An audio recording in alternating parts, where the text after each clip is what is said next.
going on, people? We are Tottenham TV, back here for another episode of Player Ratings as we battered Arsenal at the Tottenham Hotspur Stadium yesterday. The fans were in full voice, the team were in full cry, and Arteta was in full tears. So it was happy days at the Tottenham Hotspur Stadium yesterday. And let's get straight into it. And let's start off with Hugo Lloris. Sim gives him an 8. I gave him a 7. And look, he did do well yesterday. Couple of routine saves. He wasn't really tested that much, but I thought he did really well in terms of his claims and his distribution as well. I thought was pretty good. So good day at the office for Hugo. Yeah, I think he made one, but I thought the save from Nketiah was underrated. I thought it was a pretty good save. The one late in the first half? Yeah, one-handed, tips it over the bar. That's going in. That's going to the corner. So I think that's a really good save from Hugo Lloris. Other than that, I think the other shots on target they had, I think both from Odegaard, both from range, both pretty easy to deal with. So other than that, didn't have too much to do. From set pieces and stuff, he did a few good claims.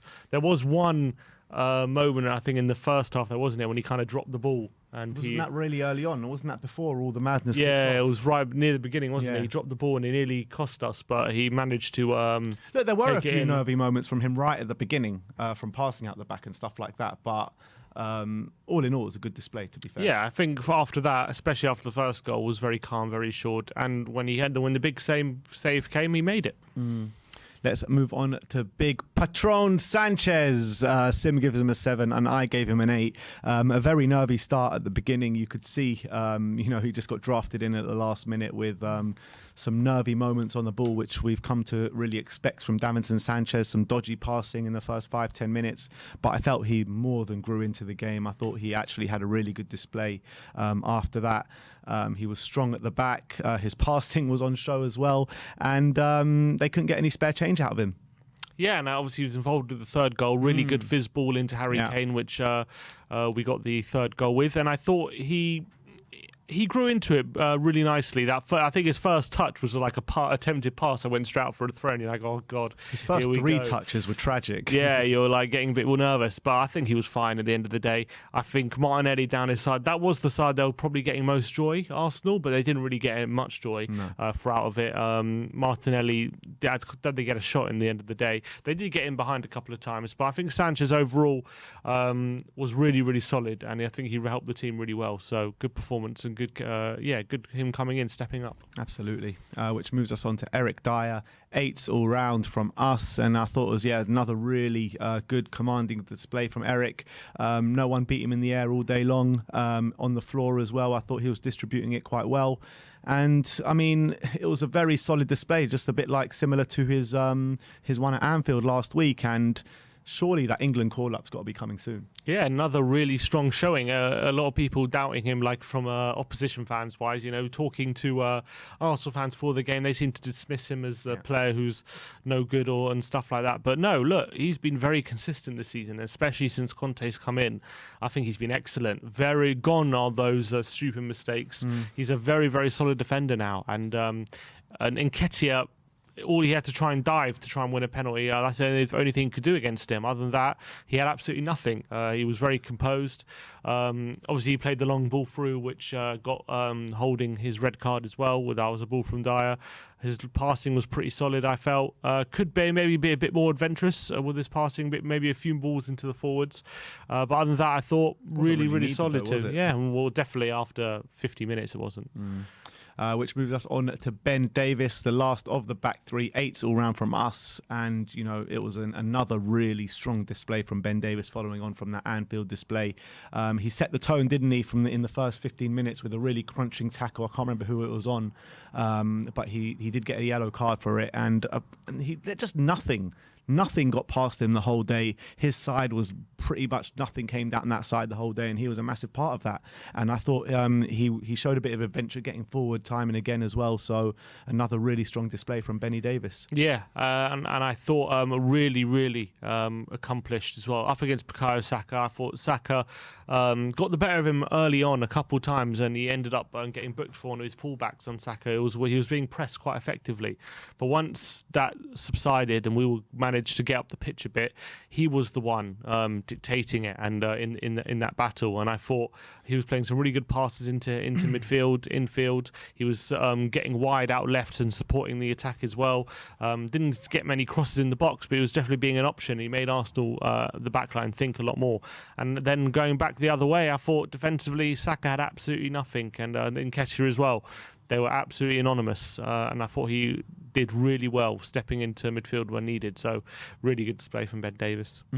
Which moves on to Emerson Royale at right wing back. Sim gives him an 8. I gave him a 7. I thought he did really well defensively once again, and he's showing with a bit of space in front of him he can even venture forward and provide for us in the final third. His passing display was on show yet again following on from that Anfield display, and he found himself as well a couple of times in front of goal at the back post where he actually probably should have done a bit better with at least one of them. He had 2 really good chances to get on the score sheet, but signs are very good with Emerson Royale, and that's 2 really strong performances in a row now. Yeah, and he's starting to link up really well with Kulusevski as well. I thought yesterday they had some really good interchanges throughout the game. Some really good passes in behind from Emerson, and all of a sudden he's got like a weight of pass on him. I'm like, okay, it's pretty good. It's literally come out of nowhere. Yeah, you're like, where has this come from? I thought defensively he was very strong. Won a lot of headers, but when he got forward, I thought he was a threat. He was getting in the box, as you said. He should have won. He should have scored a couple of times at the back post in the first half, and then in the second half he had that header as well. Forced a really good save out of Ramsdale after a really good cross from Harry Kane. So. Unlucky, he would feel, not to get on the score sheet, but he still seems a bit awkward when he does have the opportunity to score, doesn't he? So that's something he's got to work on. But I thought he was a big threat, and another really impressive display from Emerson. Yeah. All right. Brilliant. Let's move on to the midfield and let's talk about Rodrigo Bentancur. 8s all round from us in his first North London derby. I thought it was a really good display from him. He was combative in the middle. He was a big part of why we were so dominant in that midfield. And I thought he was so strong in the challenge, and he kept things ticking over with his quick, incisive passing as well. And he obviously got that assist as well from winning the header from the corner that it fell to Harry Kane on the line pretty much. So another good display from Rodrigo. Yeah, and I thought he physically dominated the Arsenal midfield. They had no answer to it. Him and Højbjerg together were hounding and harassing and didn't give them a moment's rest. And I thought Bentancur was a big part of that. I thought it was a few moments as well. He's getting on the wrong side of Xhaka and he's bursting forward and he's opening up spaces. I just want to see a bit more of that from him because I feel like he has it in him, and he seems sometimes a bit too reserved for his own good, because he has so much ability. I feel like he doesn't make the most of it, but maybe that will come, or maybe that's just who he is. We'll have to wait and see. But look, he's a touch of class. Obviously, a really good header across the face of goal for the second goal as well. Did really well to win that. And another really accomplished display from Bentancur. Absolutely, which moves us onto his midfield partner, Pierre-Emile Højbjerg. An absolutely stunning display from him once again. Sim gives him a 9, I gave him an 8. Yet another really commanding display in the middle of the park from Højbjerg. I seem to be repeating myself every week with Højbjerg, but he's so consistent. I mean, Xhaka couldn't get near him. No one could get near him, to be honest. El Neni couldn't get near him, and he was just so combative in the middle there. I feel like these home games against Arsenal, are like tailor-made for him. He shows such passion in these games, and it's not just his defensive work as well, because I felt he did such a good job getting the team forward and pushing the team forward as well. And I'm just loving the displays week in, week out now from Pierre. Yeah, he was definitely the one with the most quality in the midfield on the ball out of anyone on the pitch for me. I thought he was playing some really good passes down the line to Kulusevski, some really good switches of play.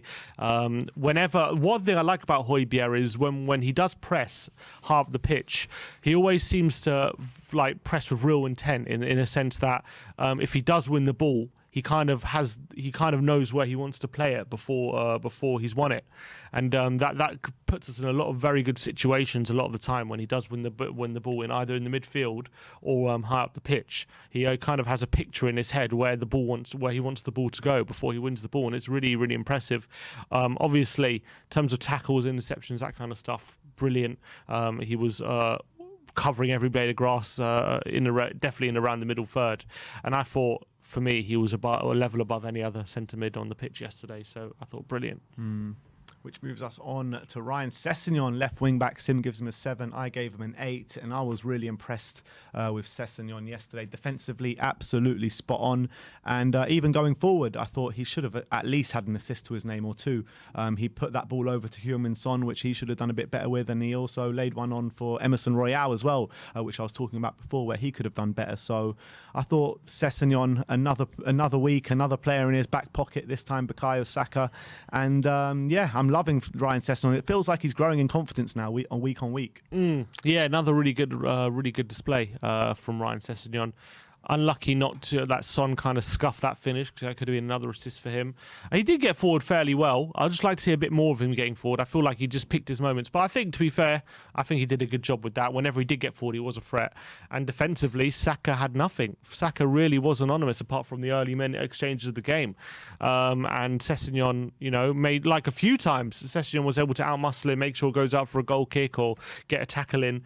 So really, really positive from Ryan Sessegnon. I have to give it to him. I'm very happy with him. Yeah, let's move on to Dejan Kulusevski. 7s all round from us. I mean, he wasn't at his maybe creative best that we have seen him maybe in recent weeks. Definitely when he came on in the last game, not the last game, the one before the Liverpool game, and even the Liverpool game, the way he was carrying the ball forward and beating men. I felt like out of the front three, he was probably the weakest out of the three, but it doesn't mean he had a bad game by any stretch of the imagination. I felt he was physical with the Arsenal players and he was getting the better of them. But I just would like to see a bit more quality from him in games like this, to be honest. But it was a good game. Yeah, I mean, I think on the right-hand side, he was pretty I wouldn't say creative, but he was threatening. I think Tomiyasu was struggling to deal with him quite a bit. I don't think he had an easy ride out there on the right-hand side. Didn't. A few times he was actually the one where we could get out of the Arsenal press, playing Kulusevski down the line, and he'll be holding up. A few times as well, he had that nutmeg on Xhaka, had a few nice little touches on the right-hand side where he threatened to make things happen, but unfortunately didn't quite have any, defense splitting passes or shots in him. But he was always part of whenever we had a passing move going, he was usually a part of it. And I thought, by and large, he was a positive display. And I don't think I don't think Tomiyasu would have walked away from that thinking I had an easy game against him. But definitely not. Want to see a bit more goals and assist action. Yeah, 100%. Let's move on to HeungMin Son now. 9s all round from us, and you could tell this guy wanted it straight from the off. You could see how much it meant for him. In every goal celebration, he was central to it, and he was absolutely loving life. He had his hand in every single goal he scored yesterday. The first one, obviously, he got fouled by Cedric for the penalty. Second one, he took the corner that Bentancur headed on to Harry Kane. And then the last one, obviously, he finished off really well right at the beginning of the second half, and that was game done. And not only that, but he had chances to score more goals as well, where he maybe should have done better with. And he was just a constant thorn in Arsenal's side, and they just couldn't handle him. He got Rob Holding sent off as well. That's the thing, yeah. The guy, he was unbelievable yesterday. All 4 fouls Rob Holding made in the first half an hour, all on Sonny. And it was like Rob Holding tried to make it his mission to make sure that Son got riled up or let him know you're there. But Son definitely won that battle, because every time... Hands down. Yeah, every time Son got the ball, he was rolling it away from him. He was taking him on. He wasn't giving a moment's rest. And at the end of the day, Rob Holding lost his cool and he elbowed him in the face. I'm sorry, that's a definite red. It was a definite card. Son did nothing wrong. And Holding can have no complaints, and definitely Son was a massive part of why Rob Holding got sent off. He was pretty much the reason. For the sole reason. Yeah, for the penalty, winning the penalty, I think he was going to win the ball. I don't know whether he would have scored the header, but he was definitely about to win the header without a big shove from Cedric in his back. Look, you've seen them given, you've seen them not given, but the fact of the matter is, Son was about to win a header, and he gets a big shove in the back from Cedric. And I think for me, it's probably, however harsh you think it is, it's probably a penalty. And again, he's involved in that. Let's get it right, though. If anyone can complain about that penalty not being given or being given, it's not Arsenal, because they've had much weaker penalties over the last few weeks. Exactly. Well, much weaker. So they can't say anything about that. And I think Son was a complete nuisance throughout the whole game. Obviously, he took his goal really well. The composure he did to just slot it into the far corner with a lot of Arsenal bodies around him was brilliant. I think he went on a few runs as well, which was making Arsenal sweat. And he obviously scuffed a chance when Session squared it to him to get a second, so he'll be annoyed with that. And he was annoyed to go off early because he smelt blood. He knew that there was a chance to get at maybe 2 or 3 for him. He wants that golden boot, doesn't he? So that was maybe a bit disappointing for him. But look, important to keep him fresh for Sunday, and I think that's what the point Conte made. And look, if he's going to play like he did yesterday on Sunday, then it's probably the best decision. Absolutely, especially with the quick turnaround and stuff as well. I think it was the right move. But last of the starting 11, Harry Kane, the man who loves a North London derby. 9s all round from us, highest goal scorer in North London derby history. And again, it was a really strong display. I mean, his previous 3 displays have been not as good as maybe they could have been, and I think he was back at it at this game. Arsenal defence didn't really know how to deal with him physically. Obviously, the penalty, he sent Ramsdale the wrong way. Had his hand in Son's goal as well, where it ricocheted off the defence and fell to Sonny. And I just felt like he was, again, similar to Sonny, not as strong as Sonny, but he was a thorn in Arsenal's side pretty much the whole game. Arsenal didn't really know what to do with Harry Kane, and it showed in the game, to be honest. Yeah, and I think physically he was the one I thought before the game who was going to be our main man, and I think it turned out to be the case. I think Holding and White, while Holding was on the pitch, struggled to hold him off. I think whenever we got the ball into Harry Kane's feet, he made it stick and he was able to bring other players into play. I think it was fairly quiet for the opening exchanges, but once he got that penalty away, he stuck it away, right into the corner, the opposite corner to where he usually takes them, but it was right in the corner anyway, so if Ramsdale went the right way, it's probably going in anyway. I think once he got that confidence from the goal, there was no stopping him, and I think got a really good instinctive striker's finish for the second goal. Nice back post diving header, forced to go over the line, and then rolling Gabriel for the third goal, making sure that he doesn't get a good clean connection on the ball. He only allowed him a tiny little flick on it, and that flick went to Son, and obviously we got the third goal. And I think he had 9 shots in total throughout the game, 4 on target. He had a rasping 30-yard effort, didn't he, forcing Ramsdale to a good save, and he wanted more, didn't he? But look, he got the 2 goals. He'll have to take it, and he scored in 8 seasons in a row now against Arsenal, which is a record now for a player against a single club. Absolutely brilliant from Harry Kane. We're not going to rate the subs because the game's pretty much done by the time they came on. But let's move on to Antonio Conte. 9s all round from us in his first North London derby, and he duly delivered, set up the team really well. Let's be honest though, Arsenal did hit the self-destruct button. The first opening exchanges of the game, Arsenal did look like they were on top until they did hit that self-destruct button. But the way Conte managed the game, I was really impressed with. I thought the substitutions that he made to give the players the rest with the quick turnaround, the game was pretty much done after half-time or in the first half. So I thought the way Conte had us playing, brilliant stuff. Sonny and Kane were unplayable on the day. The way he's improved players like Ryan Sessegnon and Emery Royale as well, I think is second to none. And the way he's talking about him being fully committed to Spurs is all signings in the right direction. But in terms of like him and his managerial tactics to win that game, I think a 9 is probably a bit of a stretch, just because the way Arsenal did hit that self-destruct button. But just because it's his first North London derby, and because I'm feeling in such a generous and happy mood, I gave him a 9. Yeah, but I just think as well the mentality of the team, he was absolutely spot on, and he's a big part of that. 100%. When early in the game, it could have been very easy with the way they were fouling us, and a lot of the challenges Arsenal were putting in, and the way they were kind of had a bit of dominance early doors. It could have been very easy for us to lose our heads, but the opposite happened. We kept our cool, we showed our experience, we showed our know-how, and we ended up forcing Arsenal to lose their heads, and they pushed the self-destruct button. And once we took control of the game, there was no way we were losing it. 2-0, 10 men. Conte knew exactly what he had to do. We got the third goal a minute into the second half, and it was game over. Conserve your energy, pass it around, manage the game, take 3 points, then use that energy for Sunday, because this game was dead and buried after 50 minutes. And I think he did the right thing. I think he managed the game superbly. I think he managed the occasion superbly. The team fed off the crowd, and I think Conte did as well. And I think as much as I wouldn't call it a tactical masterclass, although I did feel like even in the early exchanges it wasn't easy for Arsenal, despite they were getting some good moments of pressing. It wasn't easy for them to create chances or anything like that. I think tactically we were the better side anyway, but all the other things surrounding it, I think he was absolutely spot on, and I think he did a brilliant job. So 9 for me is justified. All right. And last but not least, let's talk about the real man of the match yesterday, or the men of the match, the men and women of the match, the people of the match. And that was the fans, who get a big, fat 10 out of 10.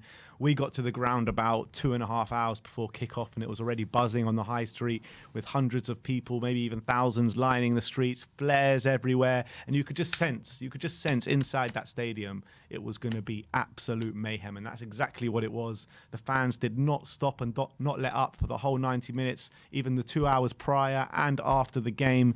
It was absolute magic in that stadium and outside that stadium. And I just want to relive that all over again. It was a joy to behold. We've been waiting for that for 5 years, to welcome those guys back down to White Hart Lane. And they probably walk away from that thinking, yeah, we may as well move back to South London now. Definitely. I mean, we couldn't have wished for a better atmosphere yesterday. The fans really showed up when it mattered in a crucial game in the big North London derby. We made it an atmosphere to remember. And we made it special. It was a real occasion, and the fans really did their part. They couldn't have done any more, and I think the players felt that on the pitch, and you could see that. And they've everyone has commented about it, and I think it made such a massive difference to the game and added to the occasion. And I just have to say, unbelievable stuff from the fans yesterday. Absolutely, and those are our player ratings. Man of the match going to the fans yesterday with a big fat 10 out of 10 display. But put your player ratings in the comment section below. Let us know what you thought of our ratings as well. Thank you everyone for watching. Like, subscribe and comment. And as always, come on you Spurs.